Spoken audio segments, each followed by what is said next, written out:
Welcome to a little bed action. Here I am dragging my new mattress in after I've unboxed it.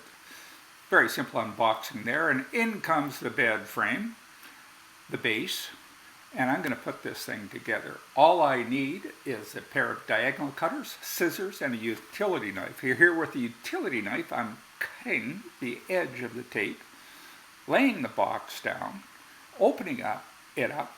I have not read a direction at this point. Now, I get the box out of the way. Oh, it's plastic wrap. I open it up. I look in there. There's some red tie tags that have broken that I think should have been in place, and a few other things that I don't think I need when I'm looking in there. It looks pretty busy with all those electronics. And there's a remote control. That should be fun. Okay, what the heck is that?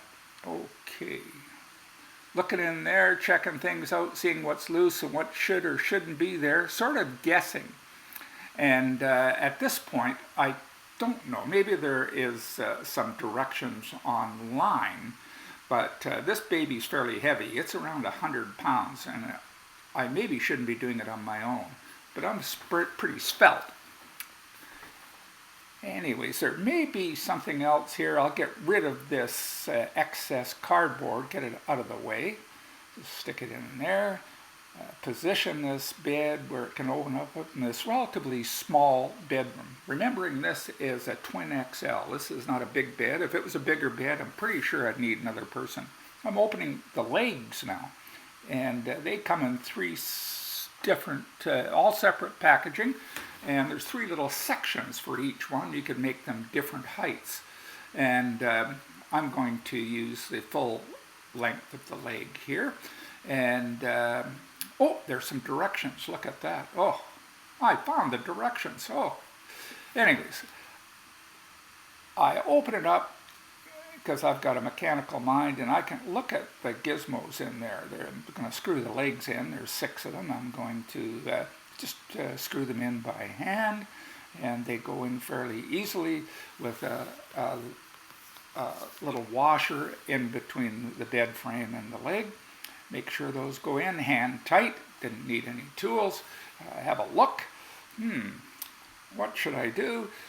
Some of that looks complicated, but anyways, I'm going to check things out a little bit more. I'm going to lift it up on one edge and position it so I can flip it over. And that's looking pretty good. Hopefully I've got everything right. Now, time to take the mattress packaging and be very careful with those scissors. I don't want to cut the mattress itself and the fabric. So I'm delicately cutting away the plastic, making sure I don't hit the sealed unit. So it's, there it goes. It started to expand. I was going to get it on top of the bed frame before it started to expand. You can see how quick that expanded and how big it gets, but it was fairly easy to handle. I put that on top, and then I find that little piece I found in there, stick that in the end, and that prevents the mattress from sliding off the edge of the bed. And get underneath on my hands and knees. I could have done this before maybe, but I plugged some dewies in there, only one dewey, that looks like it fits. That I find the wall plug and plug it in, and presto. God, that's fairly easy. And did I really need those directions? There we go. It's working. Didn't take me too long, less than an hour, I think, to assemble it. Not one direction. I think that's the top. Feet will go up a bunch of other things, but got her done. Want to go back down again. We'll see you later. Actually, I think I'll have a little nap. I have several naps a day. Yeah, sweet dreams.